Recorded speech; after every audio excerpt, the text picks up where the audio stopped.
Welcome to Combat Sports in Africa. Our guest is joining us from Pretoria, South Africa. She is a judoka. Her name is Geronay Whitebooi. She competes in the under 48 kilo division. That's the extra lightweight division. She is a silver medalist at the 2019 Africa Games and a four-time medalist at the African Judo Championship. Good afternoon, Geronay. How are you doing? Good afternoon. Thanks for having me. I'm doing great on this Saturday. Right on. I know you were just training, so I'm glad that you're able to join us here for this interview. Let's jump right into it. Let's go back in time to Tokyo 2020, where you faced Argentina's Paula Pareto. She's of course the 2016 Olympic gold medalist in Rio and the 2015 world champion. Tell us about your match there and your overall experience at Tokyo 2020. Okay, so first of all, I just want to start off with every single day while we were preparing and training for the actual competition, she was literally training right next to me. And it's like, it's weird when you train next to the person every single day at the same time, and then you guys get to fight. You're like, it has to be a coincidence. Like something is just some magic that had to happen. But yeah, first of all, I just want to say, obviously, being at the Olympic Games first for me was amazing. It was a blessing because that is the goal of every athlete, ultimately, to go to the Olympic Games. Obviously, you want to win and you want to get a gold medal, but the first step is just getting to the Games. And that was a blessing for me. Having to fight the previous Olympic champion, that was also great because obviously, you're going to go up against the best when you go to the Olympic Games. It's not just anyone that you're going to go fight there. It was a really good experience for me, and I think I didn't do too bad, going up against her with so much experience that she has. And I felt like I just got into real judo when I went to the Olympic Games. I just started out seeing the high level of competition and seeing high level fighting. So it was awesome fighting against her. I really appreciated that fight because for me, I could see potentially who I am and what I still needed to do to obviously go for the next Olympic Games. Wow, that's a really great answer. Thank you very much for sharing that. I'm curious to know what was some sort of the feedback that you got from friends and family and the judo community in South Africa as you returned back to the country, because you mentioned that this was the first time you've ever competed at the Olympics, so it meant a lot for you personally, professionally, but I would imagine for a lot for the judo community in South Africa. Tell us a little bit about that, please. I think everyone back home was just really excited to see me there because they've known how hard I've worked to actually get to this goal and the steps that I had to take and like the minor achievements that I had to get through to get to the Olympic Games. I've received so much support. I can't explain. Like, when you go to normal competition, people send you like messages, hi, how are you? Good luck and all of that. But with the Olympic Games, it was like a storm of messages, storm of calls every single day, every second. People just want to show support, show some love. At the same time, receiving all that support and love, it brings a lot of pressure, I won't lie, because you see how many people is actually supporting you and you're thinking, wow, that's like the whole of South Africa back there. Right. And it's like, I need to go out and I need to represent them. So with all of that support, obviously comes a lot of pressure, but I really appreciated every single one's messages and just making everyone proud of being there at the Games. Yeah, I was just going to ask you about that topic in terms of the pressure of being there, and all that, because it seems like it's a lot. Just a few more questions on the topic of Tokyo 2020. Obviously, at the time and still now, I suppose, we're dealing with the pandemic. How did that impact you in terms of your training, your routine, and your overall, preparation for the Games? There was a moment just before the announcement was made that I thought I wasn't going to go to the Olympics because I got COVID. And that took out two of the competitions where I thought I could have gotten at least a few fights in and gotten a few points to qualify for the games. And when that happened, I really was down. I was like, obviously, first of all, you're sick, but mentally, it really breaks you down because you like, I'm there, I'm there. And now I have to take a step back and think, maybe this is not the games for me. Maybe I should go to the next one. And I think at that moment, I was disappointed. But then also, I think it was like a blessing in disguise that I got to step back and see where I am and see where I was mentally to prepare for that games and decide if, even if I don't go to Olympic Games, is that really who I am? Is it gonna make or break me? Or like, you know, like people say in the Olympic Games, but it's about like the process that you go. Like I got to be African champion. Who, like for me, that was really big because it was in my hometown, Cape Town, and like, like just being Africa champion in South Africa really a lot for me. And then those were like the where I got COVID. I was like, maybe it's not for me. And it took me a while to get back up. I spoke to a lot of people. A lot of people had to motivate me and be like, nah, it's okay. You'll make it. Don't worry. Everything will be okay. Positive. I tried pushing myself. I was still training in that room while I was in isolation. I was like, girl, you have to, even if you have to do 10 push-ups, you like really just have to do something. And immediately after that, I went to a camp. I was like, I'm still going to prepare like I'm going to the Olympic Games. I don't know if I'm going. I don't know when the announcement is going to be made. But my coach and I, we decided we're going to prepare like I'm going to the games. And when the announcement was made, I was literally in tears. I was crying the whole day. I couldn't even go to training. I was like, let's go. He was back in South Africa. I was on camp I think it was in Slovakia. I was on camp and I was alone in the room and I was like, oh my gosh, I made it. Like, you know, when you just get that moment, like I made the team. It's like no other team that I've made ever in my life. Yeah.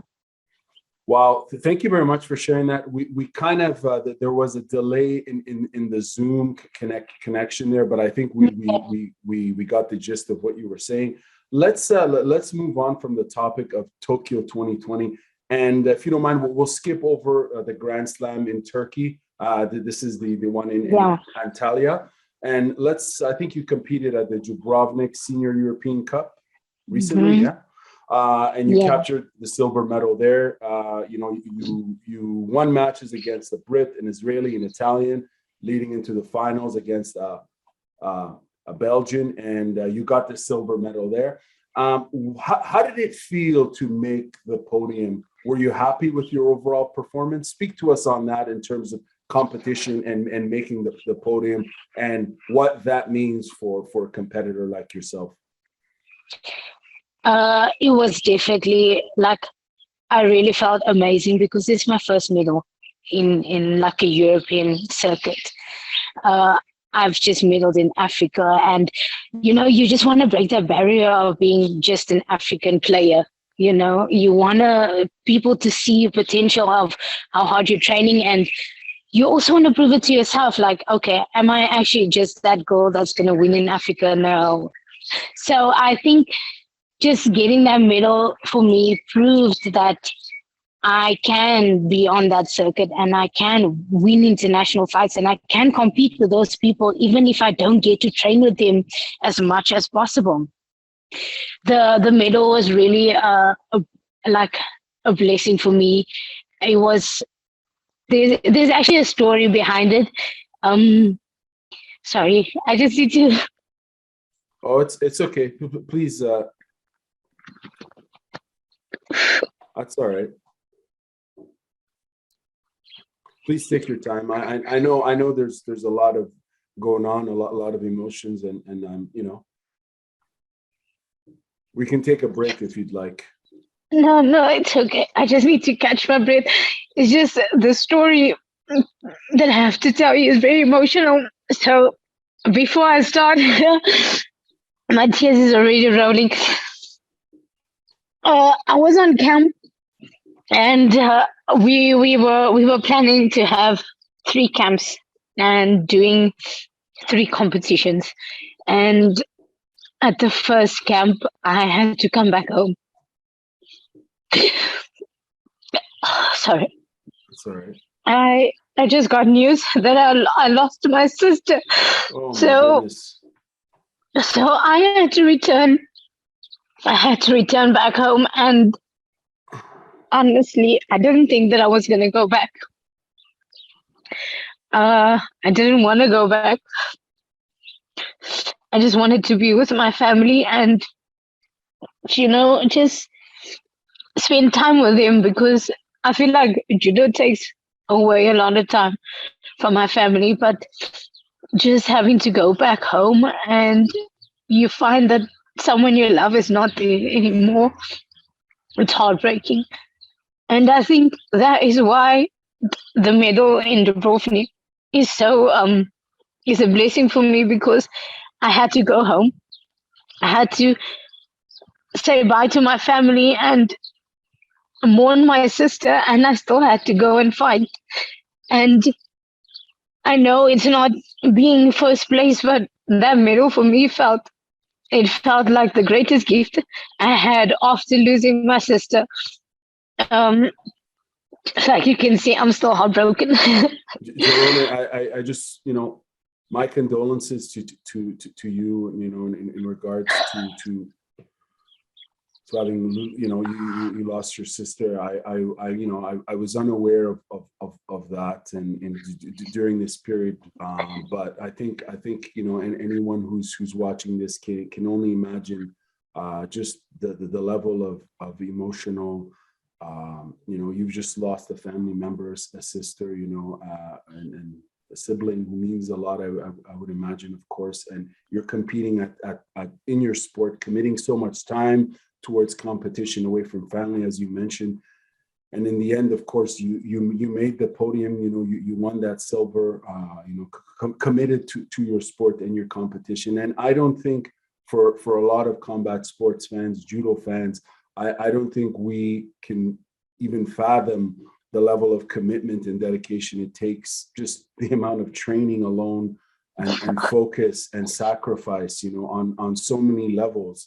And of course, the impact that has on everyday life, right? In terms of things happening, but still remaining focused and competing. So thank you very much for sharing that. Having made the podium means a lot for any competitors and for yourself. I could see, as you had mentioned, the lack of you don't train with these competitors regularly because you're not on the European continent, you're on the African continent. You've got your own training squad. But if I could ask, you mentioned that, how important is that, having access to routine camps at that level of competition with fellow people that you'll be competing? How important is that for the development of elite level competitor like yourself? If you could speak to us on that. I think it's very important. The amount of training that you can have with those people, it's not about, it's mentally, you're in a different space. You're out of your comfort zone of being with your family, being with your friends, socializing. It's just mentally, it's a different ball game, because you're in a routine. You train in the morning, you train in the afternoon. You have to take your rest. Importantly, you have to recover. You have to gym. It's just the routine that is in a camp. It builds you it makes you so much stronger. Yes, it's painful training, and sometimes you just want to give up, and you're like, nah, I don't want to do this. I don't want to do another randori. I don't want to fight that girl again because she did this and she did that. But you get back up and you're like, but that could happen tomorrow in a fight, and I need to learn how to defend it. I need to learn how to break that mentality. but also just training with them. They compete at high level. They know how to do the grip fighting. They know how to move. You learn from all of that, even though at times you don't feel like you do, but you start picking up small things. You start picking up, okay, she moved this way rather than that way of doing that throw. And she did this groundwork when I tried to do that. So you start learning from them and you pick it up. And also you start seeing those faces as often. And when you get to competition, you're not surprised anymore. You don't think, oh my gosh, there's the Japanese girl. I saw her last week at training camp, so it's fine to see her again.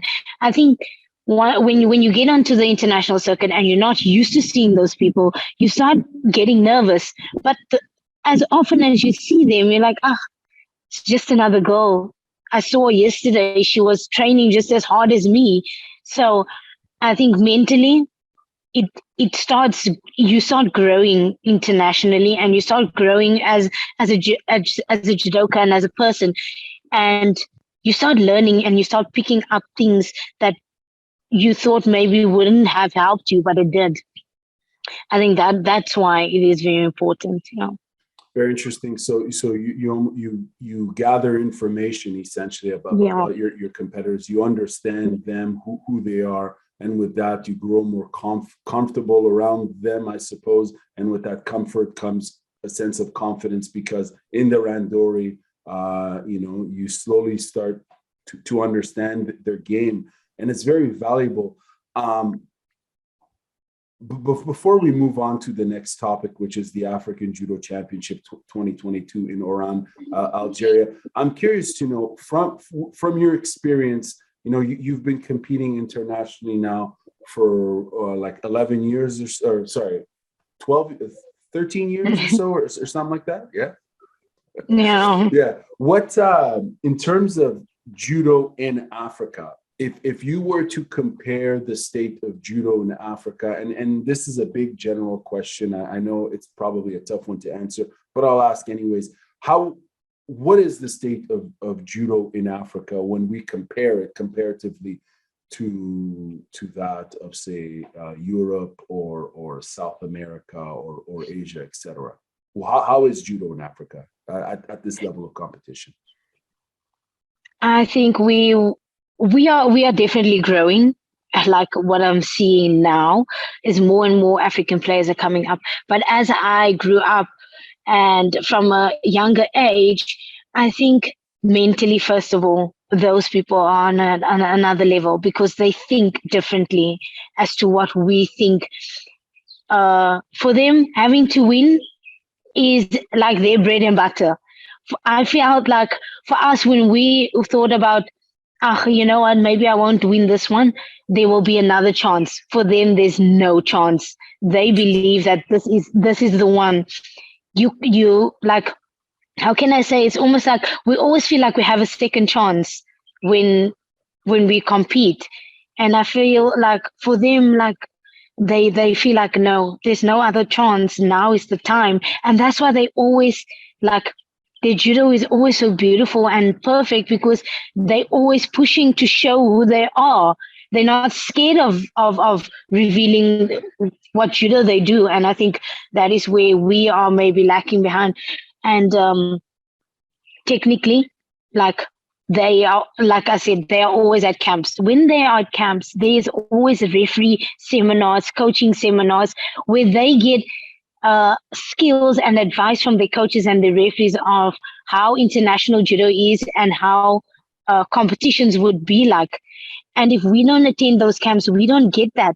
We don't get that information. So when we are fighting, it's like we are 5 steps behind them with rules and the regulations of judo.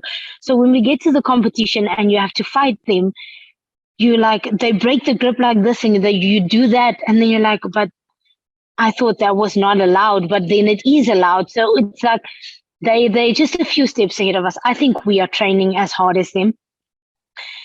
We just need to have a different mindset of, yes, maybe we don't have all the resources that they have, but I think if we just put in the work and the hours, we could definitely be on their level. Very, very interesting. Now, moving on to the topic, as I was mentioning, the next event you competed in was the African Judo Championship 2022 in Oran, Algeria. Let's start your match against the Ivory Coast. I hope I may be mispronouncing names, so I apologize in advance. Dira Suba. You competed against her. She's from the Ivory Coast. Tell us, what do you recall from this match? Break it down for us, please.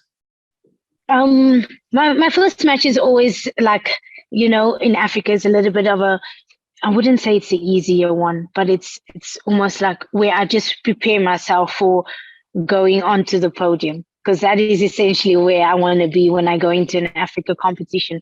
So I just wanted to go in there, feel my judo, feel the mat, not push myself to like obviously win the match as fast as possible, because you want to feel how it feels to last at least longer than 2 minutes, lose your breath a little bit, and then, and so my coach and I, we planned, obviously we're going to do a little bit of grip fighting. We're going to do the specific throw that he wanted me to do because we needed to try it and then work into Newaza.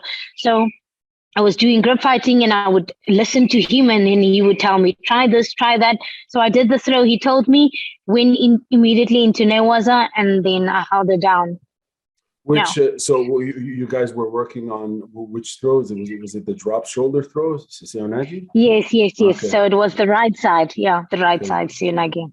Who is your coach? Tell us a little bit about your coach, because I've been watching your fights, and it seems like you guys you're very attentive as to what he says. He's vocal. I'm talking about the matches that I've seen. It seems like you're listening to everything he's telling you. So to tell us a little bit about your coach.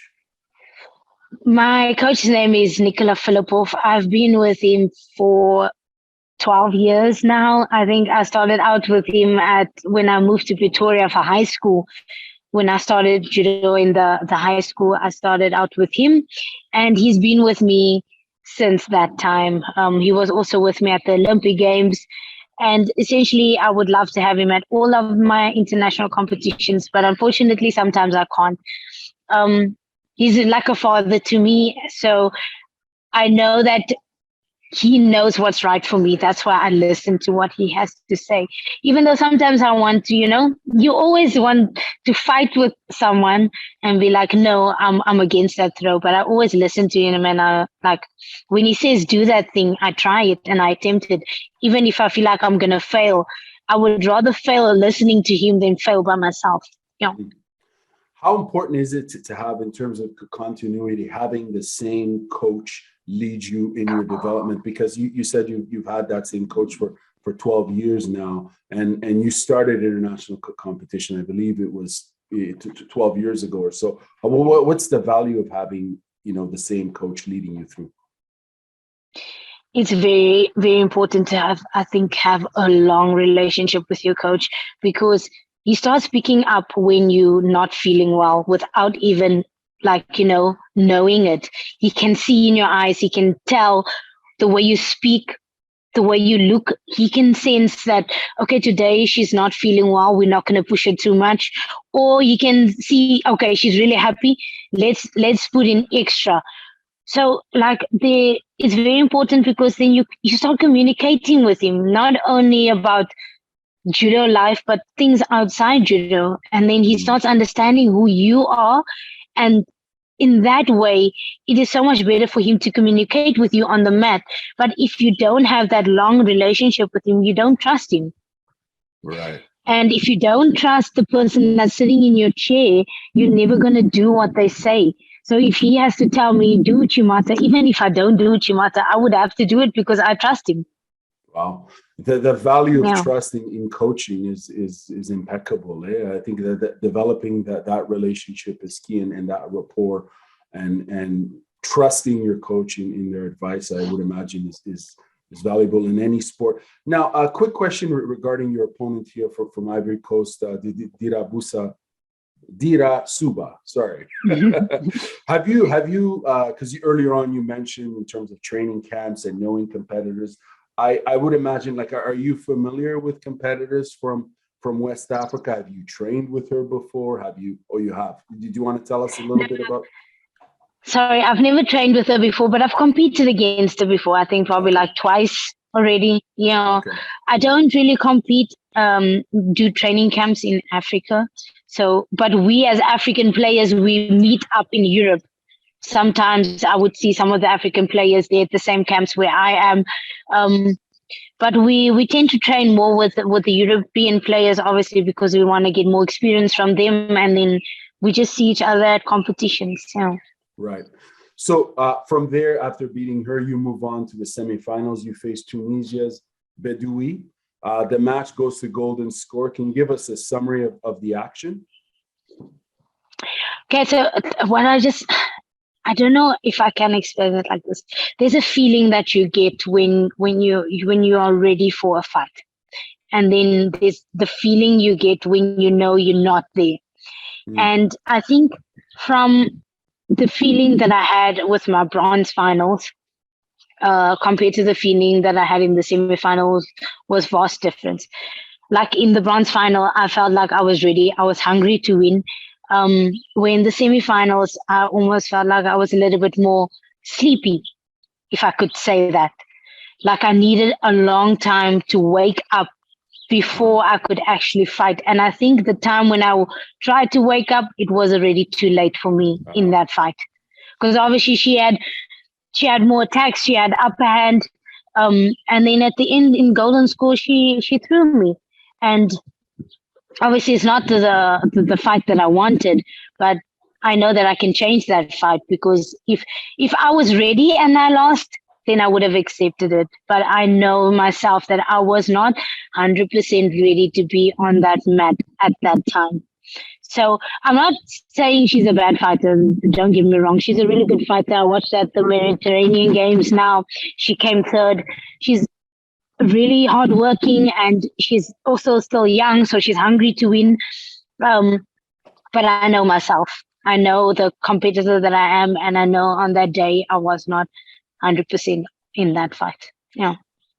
Now, it seemed like, actually, before I ask you this question, in terms of the finish, how she took you down, can you set up from what you recall what happened and how she won?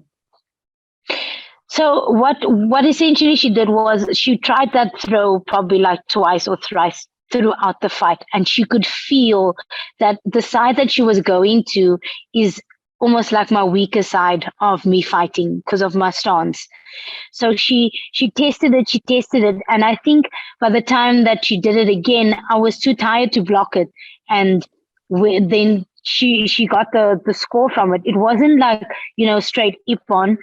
I tried to roll out of it, but it was also too late. So she worked her way throughout the fight, testing it, and then she just caught me off guard. Yeah. During the match, I noticed she seemed to get really frustrated and annoyed. Do you recall that as well?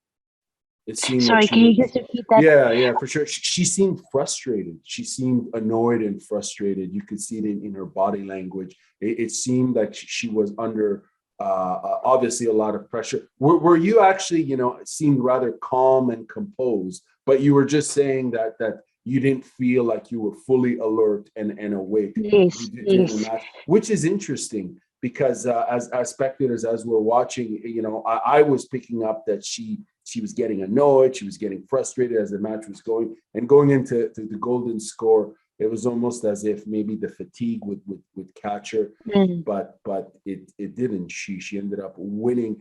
In those sorts of situations, when you feel that you're not awake and alert and in the zone, looking back now, what would you do to wake yourself up? Is there something you could do to kind of just wake up?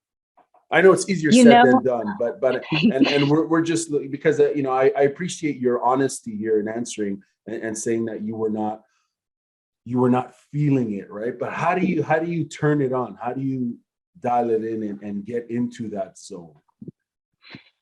Obviously you don't want to lose. You never want to lose when you're fighting. But I think for me, having to lose in specifically in that fight, gave me some type of an opinion on the style of fighting that I have to do, or how I have to be aware on the judo mat.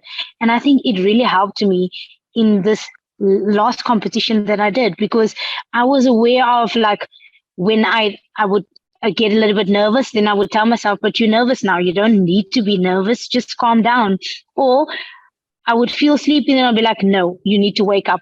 So you start waking up your senses by yourself because of the experiences that you had in the past, where you couldn't do it. Now you're aware of what's happening to your body, and you could tell yourself, like, no, this is not the space that you want to be. You want to be awake. You want to be a little bit aggressive, but not too aggressive. You need to be also calm at the same time. And I think that losing that fight was almost like a blessing, because now I know how I need to trigger myself to be in the fight. Yeah. What did your coach tell you after this match? What was some of the constructive feedback that he provided you? Exactly what I just told you. He could also sense and see that I was a little bit sleepy, like I wasn't ready to be in the fight. Because what I do is, like, when I tend off to, when I start the fight, I tend off to be a little bit aggressive, so that it's almost like I'm just waking myself up and saying, okay, you're on the mat now, you against this person. And then after a few touches onto their body, I calm down and then I start fighting. It's like, and he could see that right from the beginning in the semifinals, I didn't do that. Like, it's almost like I was just sleepwalking. And when I came off the mat, he was asking me, like, what's happening? What's wrong with you? And I told him, it's like, I don't know. It's like I feel like I'm a little bit asleep, and it's like I'm a little bit dragged out. It's not like I'm awake. And what tends to happen is when I fight like that, I don't recall what happens in the fights. But when I'm awake and I'm aware of what I'm doing, I can tell you every single thing that happens, like during the match. But when I'm not, then it's almost like you have a blackout, but you are there. Wow. Is it almost like an adrenaline dump of, like, you're outside and you're overwhelmed? It's interesting because your next match was against Idinari from Morocco for the bronze, and it was a tough and action-packed match with a spectacular finish. What was the state of mind leading into this match? Obviously, I would imagine you were certainly triggered and in the zone, right? Yeah. So what happened was, I went back after the semifinal, and obviously I felt a little bit disappointed. So I told myself, I'm just gonna rest, because we had a small break, and then when I wake up, I need to be ready. So when I woke up, it was almost like I was angry. I was even angry at my coach, but then I knew that I was gonna win, because I woke up with that mindset of, I'm hungry and I'm going to win this fight. It was very much different from the feeling that I had when I went into the semifinal. That's what I'm saying, is your mind. If your mind is not ready to be in a fight, then you're not ready at all. Your mind is the biggest thing. You need to be powered up and be like, I'm going into this fight. So that is what happened. I was really aggressive. I was like, I need to win this. I'm going to win this. Like, you just, and it showed in your yourself match so high. Yes. Yeah, it showed you motivate in the match. yourself so high. Right. Because I went in and I was like, I need to do attacks every single time. I need to stop a grip. I need to do this. And the thing is, I've competed against her before. She was the one that beat me in at the Africa Games. And it was almost like it was the same. So I had to prove to myself that I can win this match, and I'm going to win it. And I think that was essentially what powered out throughout the whole fight, is that I kept on going, and I just pushed her just till the end where she couldn't anymore. And I think that was just the shift from the semifinals to the bronze finals. Yeah. It was really interesting, and the way you're describing it was certainly that. You were very aggressive from the stand up to the niwaza. We see a lot of action on the ground, a lot of submission attempts. I think even armbar attempt, but it leads. I think it went into golden score. And the way you finished it was a spectacular finish. I kind of wish I could cut away and add the video to the interview, because you hit her with the Sumi Gaeshi into Juji Gatami right into an armbar, which was a spectacular throw and finish. And I think, you know, when you speak of that aggression and that relentless attacking, I think that it exemplifies it. Set us up. Tell us about the golden score and how you were able to execute that throw and the arm lock. You know, when I went into golden score, my coach always tells me it's always about who wants it more, especially when it comes to overtime. You always need to say, I know that I wanted more than her, so I'm going to prove it to the referee. I need to show him that I'm more positive, I'm attacking more, I'm doing the first attacks, I'm breaking grip, so that obviously you don't want pseudos. You just want to work. And I think I also got a little bit tired, but when I get tired, it feels like my judo becomes more, it's like my memory starts kicking in and I start feeling it. And I think that's what happened. I started getting tired, but my favorite throw came right through because I love sumigaeshi. That is really one of the favorite throws. But I think to top it off with the newaza was also a bit shocking for me, because I'm not usually always on the ground, but I think because of she was tired, I was tired as well, but I knew that I had to give it a little bit more push just to win, and I think that's what happened here. It's interesting because I've been looking for all your matches and stuff, and I've been, you know, was in preparation for this interview, and what you mentioned there about the newaza, it seems that, and of course I'm a fan of other grappling sports that are, you know, focused on a lot more on ground. It seemed that you're very comfortable on the ground, even though you're saying you don't. What you just said there, I'm assuming that you don't do much newaza. However, in your matches, it seems that you're not deterred by the ground fighting. Obviously, you know, you're practicing all aspects of judo. I don't doubt it as a competitor, but I guess what I'm trying to say is it would seem like you're well versed on the ground. Would that be fair? Would that be a fair statement? To be honest, I think a few years ago, most of my matches I lost in newaza, and I think that is why now I am more aware of it, and I'm training it hard. At newaza, and I'm not afraid to go to the ground anymore. It's because I'm putting a lot of time in it, and I know that it is something that I essentially still have to work on. That's why and my coach has also made us aware that judo, yes, you get beautiful judo, you throw and you do all of that, but judo is also groundwork, and groundwork is just as powerful. You can literally sweep someone and you can do an amazing armbar or strangulation from there. So you need to work on the ground. And I think that is what I've been doing. And I'm actually happy that those are golden words, because I you know, as fans of these sports, I think, you know, fans really appreciate the beautiful throws. But I would say we can argue that they also appreciate the groundwork. You know, it's not about the fans, whatever. It's a fight. Yeah. It's who wants to win. But the ground is a fascinating. Is just as fascinating as the stand up. I'm not saying one is better than the other, and it's very cool. I mean, just that finish there from Sumi Gaeshi into Juji Gatami. It's spectacular highlight reel sort of content, you know. But it's interesting to see to hear that you said that after years of people exploiting your lack of newaza, you've zoned in on that and you know, have armed yourself with a variety of tactics. Overall, in your division, how active is newaza fighting submission? Is it tell us about it, please? I think the newaza, yes, we are fast competitors. We can do a lot of throws. But if you have watched the Grand Prix that is currently happening, the final match of the Japanese against the Spaniard, she did like that is beautiful newaza. She just took it to the ground. And once you're on the ground with a Japanese player, you always think that you can hold on or you can keep on. but she just showed the transition of how she moves from the one side to the other side, and she got her leg out so beautifully, and then she just held it down, and that was the end of the match. I think there's a lot of newaza that's happening. It's just that it's not captured as much as the throws. People always want to just speak about the grip fighting, seeing the beautiful throws, but there's a lot of fights that are won with newaza.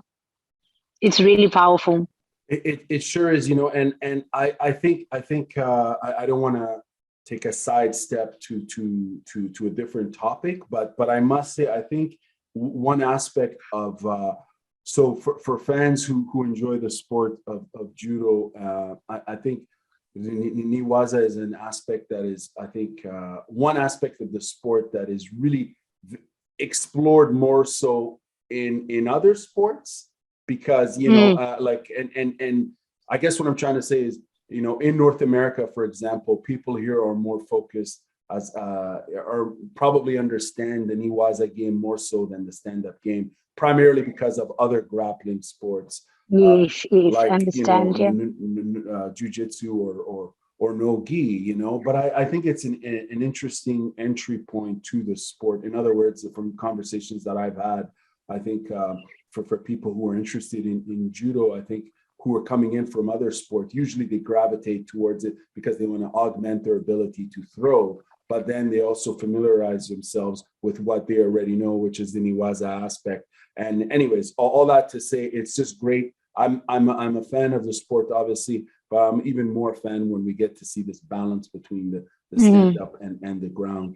So obviously, you win in a spectacular fashion at the Africa Judo Championship, and from there we go to Mongolia for the Grand Slam. Before we go there, and you place 7th overall there, which is awesome. What is the difference? I know we kind of alluded to this earlier on, but what is the difference between competing at, say, at an African championship vis-a-vis when we do at a Grand Slam or a Grand Prix?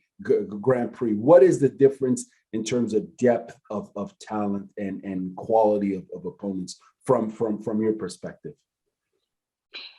I think when you go to those competitions, people are on your level. There's no one that is like a little bit less, like, how can I say? It's not someone that just comes up and like just from a national competition and just comes and tries to compete.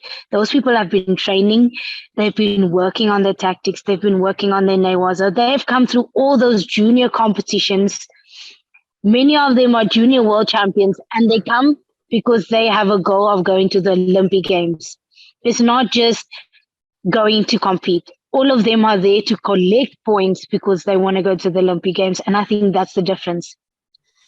Some of the Africa competitions that you go to, you can have people that are going there because they enjoy the sport.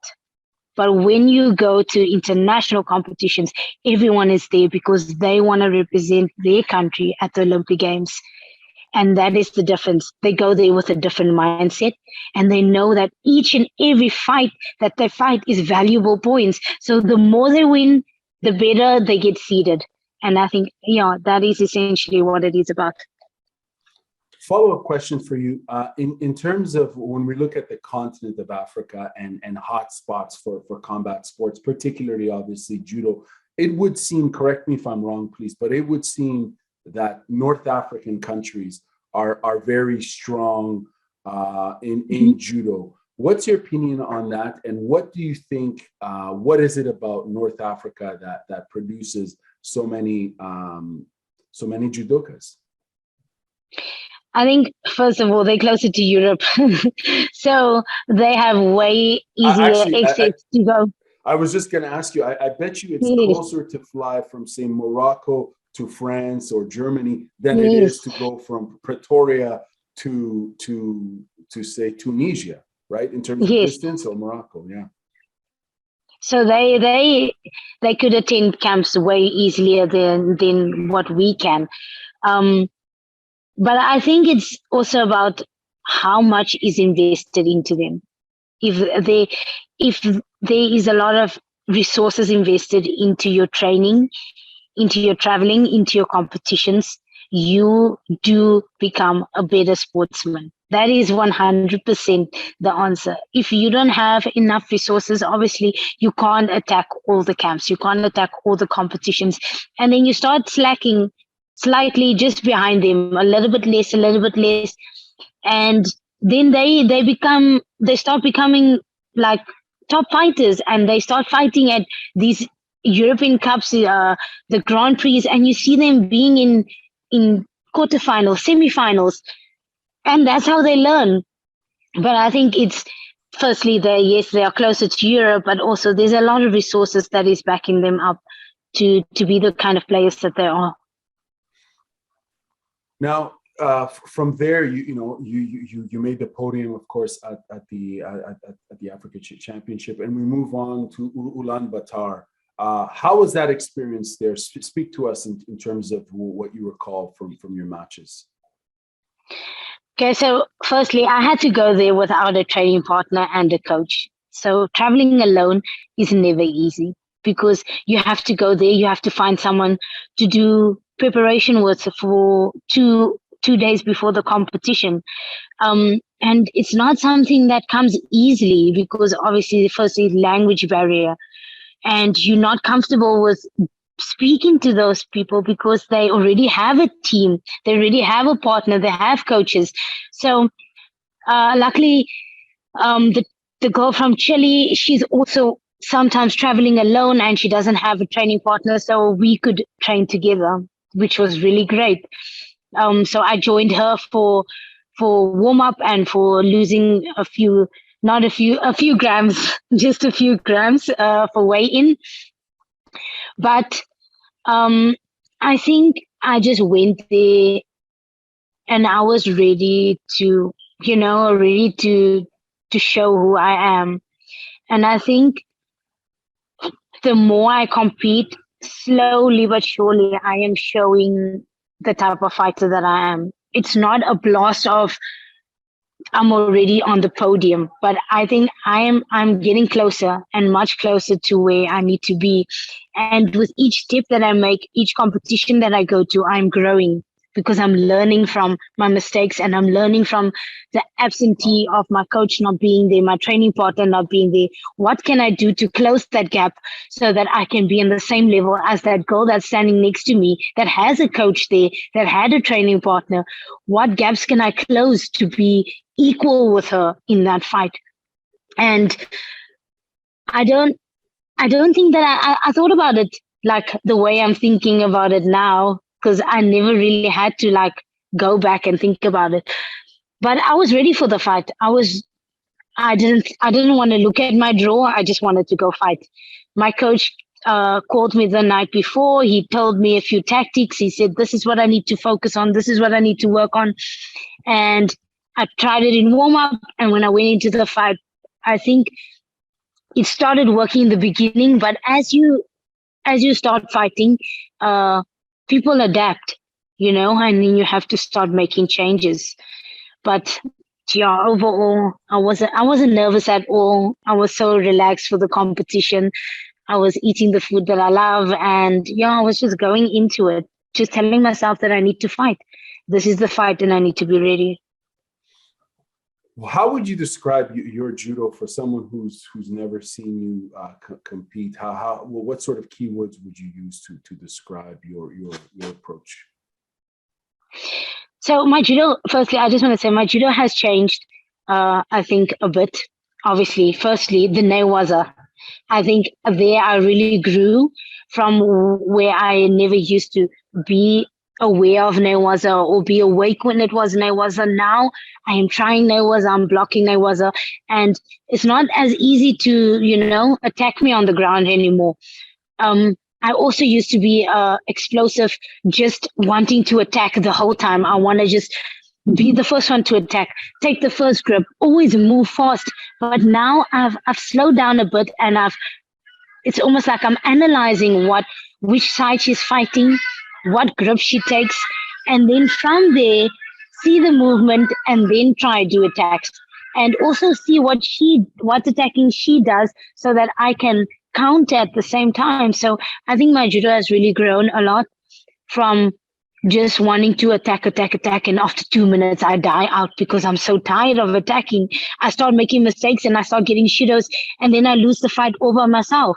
But now I take it slowly. I was like, first step, first 1 minute, we'll be doing grip fighting just to feel it. After 1 minute, then I can start doing attacks. Okay, now I need to start working on the ground. And I start speaking to myself as well. Then I would tell myself, but her hand is doing this, so I need to block that to do Seonagi. Or now you need to try and do Uranagi because it's the only way out. Like you start talking to yourself during the fight. And I think that's where I've grown, because I never used to think in the fight. I always just wanted to go and do. But now I'm analyzing and I'm seeing what's happening. And from there, I'm taking my steps. Very interesting. As far as you're saying you're analyzing and I would imagine you are documenting as well. Are you going back and Yes. looking at your matches? What do you write in a journal? Is there, or a diary? How do you do that? What do you do with that? Yeah, so what I would do is, like, when I'm done fighting the overall competition, so I watch until the end, I watch till the finals, and when the competition is done, I go back to my room, and then the next day, I don't watch my match exactly the same day, because obviously I'm still a little bit sad and disappointed in the overall performance, but the next day I'm more calm and I can actually sit down and see what I did wrong. So then I would go in and I would write down the positive things and the negative things that I did in the fight, because for me, it's important to see what I'm learning and what I grew from the previous match, which is positive, and what I might still be doing wrong if I'm attacking too much, or I'm not pulling enough, or I didn't attack, but I didn't have enough drive and the girl just countered me. So all of those things, I just write it down, and then I can see, so that this is what I need to still push on because it's working, the positive things, and this is what I need to work on, which is all my weaknesses, all my negatives for the fights. Yeah.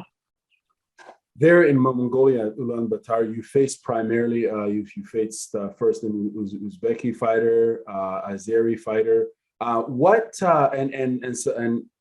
a Kazakhstani fighter. When you look back at that tournament, what do you recall? Which match sticks out to you as a match where you learned the most, or you took away the most information as far as how to augment your approach to future fights? Which fight was it? I think it was definitely the second fight, where I felt confident to start doing attacks. I could defend some of the attacks, and I also worked with my newaza. And I think from the first fight, I did a lot of grip fighting, and it's almost like I worked more on tactical, where I wanted her to just look like a little bit more bad and negative so that she can get shudos. Where in the second fight, I was feeling confident. I was trying my throws.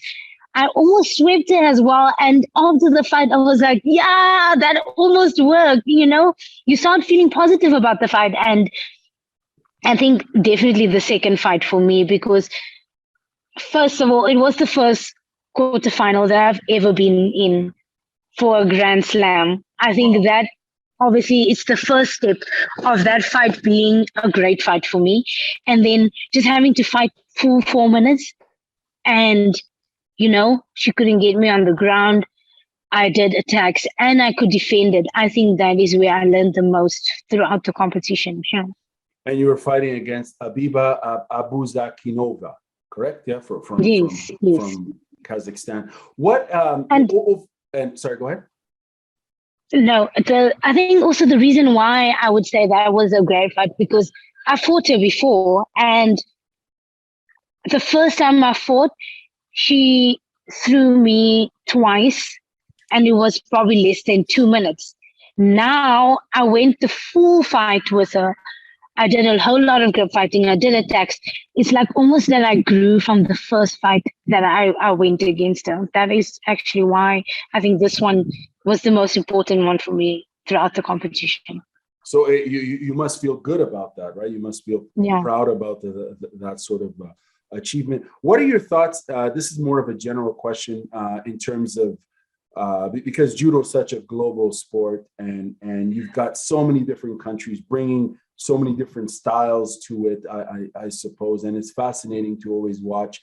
When it comes to fighters from Central Asia, you fought Uzbeki, as I mentioned, someone from Kazakhstan, Abiba from Kazakhstan, as well as afterwards you fought Alieva from Azerbaijan. So in terms of these, coming across so many different styles, because judo is a global sport, what when it comes to Central Asian Central Asian competitors, when you go into a match with them, is there something you're expecting, or something you can almost, is there a particular grip series that they're going to come with?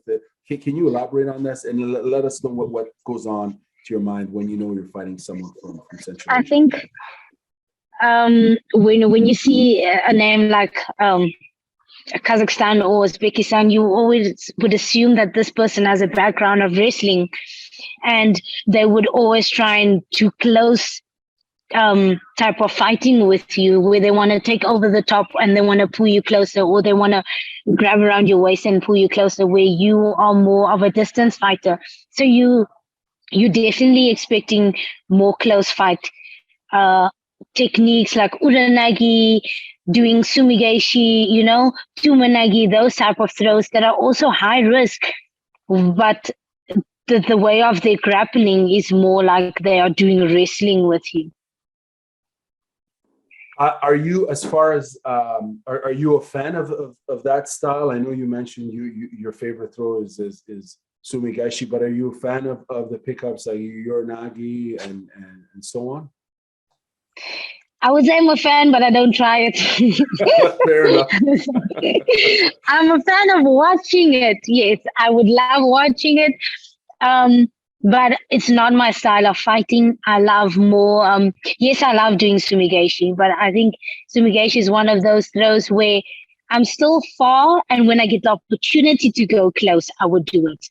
But I'm more of I would say a distance fighter, and when I get close, I do my throw. So like, I would move around, and when I'm close to you, I do my seoi-nage. When I move around, I'm close to you, and I do sumigaeshi. But I'm not a waist grabbing type of fighter or over the top type of fighter where I have to bring you close and do those type of throws, hip throws. No. What's interesting too with sumigaeshi is that it's a good entry to groundwork and Iwaza as a whole, right? Generally speaking, I know that we see more and more sumigaeshi in other combat sports that are grappling based, obviously, but have a stronger component. So sumigaeshi is very common there. But so obviously you move on overall. You get 7th place. What does this mean for you as far as coming in 7th there overall? How did you feel with that? What did you think about that? Pardon me. I was really happy because when I go to these competitions, it's almost like I'm watching the competition. I'm not competing. Wow. I go there, I fight the first fight, and I'm out. And I have to sit and I have to watch everyone compete afterwards. And it feels like, why did I actually go? And this time around, when I fought until repercharge, I was like, I'm actually at the competition. I am here, I am fighting, and I am at the back where people are warming up, getting ready for finals. I'm sitting here still. I'm not sitting in the stands watching them. And I think that was the greatest feeling for me, that I could still be around while the competition is happening, and I'm not watching everyone fighting. I'm still fighting. I'm still in the competition. That is really what I brought home, I think, overall, is that I proved to myself that I can be that type of fighter that fights till the end of the day. It's not just going there and doing one fight and it's over and out. I can do 3 or 4 fights, and I can wait at the back, and my name can be called 4 times, 5 times in a competition, and not only once. Yeah. So you're gaining momentum, and you're gaining, confidence, Yes. obviously, as a competitor, which is great to see. I'd like to know, when is your next competition? When can we see you fight next? So we have Commonwealth Games coming up. It is from the 1st till the 3rd of August. Right. We will be leaving on the 24th of July because I think the opening ceremony is on the 28th. But yeah, that is an important competition for me. Although it does not count points towards the Olympic Games, it's a very important competition for my Olympic committee. And I think when you perform very well, the amount of support that you gain would it would be great for me, because then the support I'm getting can help me to go to competitions for qualifying for the Olympic Games. Well, all the best there. I'm looking forward to seeing you compete, of course, at those games. I'd like to know. But by the way, we're almost. I know I'm taking a lot of time here. We're almost at the 1 hour mark. Cool. I hope I can get another 10 minutes or so with some more personal questions in terms of judo. What's your judo story? What got you into the sport? What got you involved practicing and competing? I keep on telling people, like, I have such a boring story, honestly. Like, honestly, my story is really boring. Like, I just went with a friend. Like, she was doing judo. I walked with her. Like, she asked me, could I just walk with her to training? Because it was late in the afternoon. And then I think she's like 2 years older than me or something. So I was like, okay, cool, I'll walk with you. And I went to go sit there and I watched them fight, and I was like, what is this? What is this weird stuff that people are doing? Because I'm still young and I'm like, people are throwing each other around. But how old were you? Sorry, how old were you when I was 10 years old. 10 I was years old. 10. Okay. Yeah, Wow. I was 10 years old. And I was like, what is this? And I just asked the coach, like, how can I start doing this sport? Because obviously I have free time after school. And it looked really cool because she was beating the boys up. Nice. That's awesome. So I was like, yeah, I need to start the sport. And I started, and it was really exciting. I started and I never stopped. I feel like, you start growing. That's not a boring story. That's not a boring story. That's a good story. It is. It's not like one of one of those stories where the people say, "Oh, you got bullied at school and you started." Nah. No, everyone's got a story. It's actually, I think it's similar to Harriet from Malawi. Her story, I think, is similar to that. I think she went with a friend to. Okay, cool. It's similar to her story, but it's interesting. So from there, you started. You were brave enough to ask the coach. Yeah. I'm not gonna lie, my dad was not a fan of me starting the sport, but my mom was cool with it, and she was like, she's gonna sign the letter for me, and I just went with it. I would imagine your dad is a fan of it now. Oh, my dad, unfortunately, not unfortunately, my dad passed away when I was, I think 12, 13, maybe, if I'm correct. So you couldn't see most of my judo life. You just saw like the startup, and I think maybe that's why he was afraid, because I was still young. But I wish if he could see me now, I think he would be really proud. I mean, of course, you represented your country at the Olympics, yes. Which is how many people in the world get that opportunity, like a small fraction of a fraction of a fraction. Yeah. And it's outstanding. I'd like to know, in terms of, so judo is such a major part of one's life when you're training it all the time. It is, as a competitor, it is your life, right? What does the sport mean to you personally? Because it seems like it's, for competitors at this level, or any sport high level, it's such a major investment. It consumes them in all ways. What does this sport mean to you? Judo is both the place I would run away from and run to when I feel sad.